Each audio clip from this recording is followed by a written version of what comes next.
اللہ کے محبوب علیہ السلام نے جبریل سے عرض کیا کہ جبریل مجھے آج جہنم کے عذاب کے بارے میں کچھ بتاؤ۔ تو جبریل عرض کرنے لگے کہ حضور میں آج آپ کو ایک جہنم کی سب سے ہلکے عذاب کی کہانی سناتا ہوں۔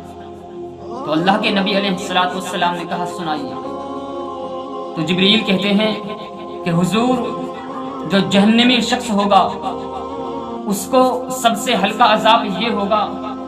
کہ اس کو ایک آگ کا جوتا پہنایا جائے گا،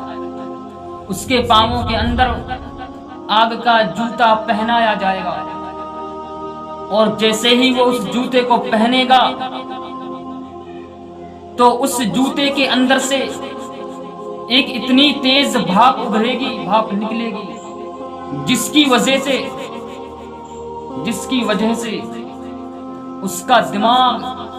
پگھل کر بہہ کر کان اور ناک کے ذریعے بہنا لگے گا۔ اور جبرائیل فرماتے ہیں کہ یہ جہنم کا سب سے ہلکا عذاب ہوگا۔ تو دوستو ہمیں اس دنیا میں ہی مگن نہیں رہنا ہے، ہمیں اس اپنی قیمتی زندگی کو اس طرح گزارنا ہے کہ اللہ اور اس کے رسول کی یاد میں ہمیں اس قیمتی زندگی کو گزارنا ہے۔ دوستو جس کو اللہ تبارک و تعالی جہنم میں داخل کرے گا تو اس شخص کی کھال جب عذاب ہوتے ہوتے جل چکی ہوگی تو اللہ فرماتا ہے کہ اس شخص کے لیے پھر دوسری کھال دی جائے گی تاکہ اس کو اور عذاب دیا جائے، اور جب اس کو عذاب دیا جائے گا تو پھر وہ شخص پانی مانگے گا۔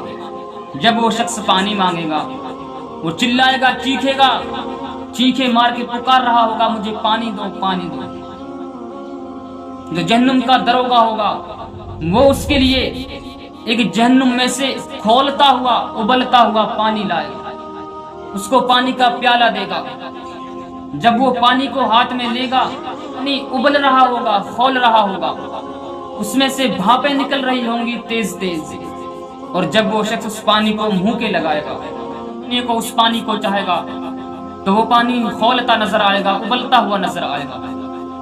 اور جیسے ہی وہ اس کو منہ کے لگائے گا تو اس پانی کی بھاپ اتنی تیز ہوگی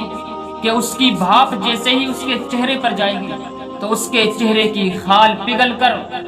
اس کے چہرے کی خال نکل کر اس پانی میں آ کر گر جائے گی۔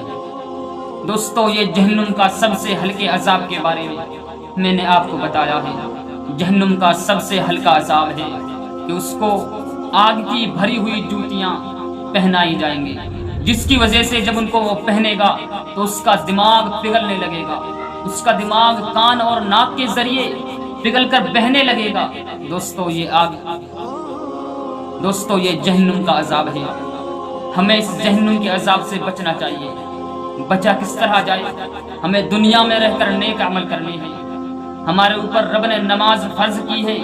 ہمیں نماز ادا کرنی ہے۔ ہمارا رب بہت بڑا کریم ہے، اگر ہم اس کی چوکھٹ پہ جا کر سچے دل سے اپنے گناہوں کی توبہ کریں گے تو وہ کریم رب ہمیں ضرور بخش دے گا۔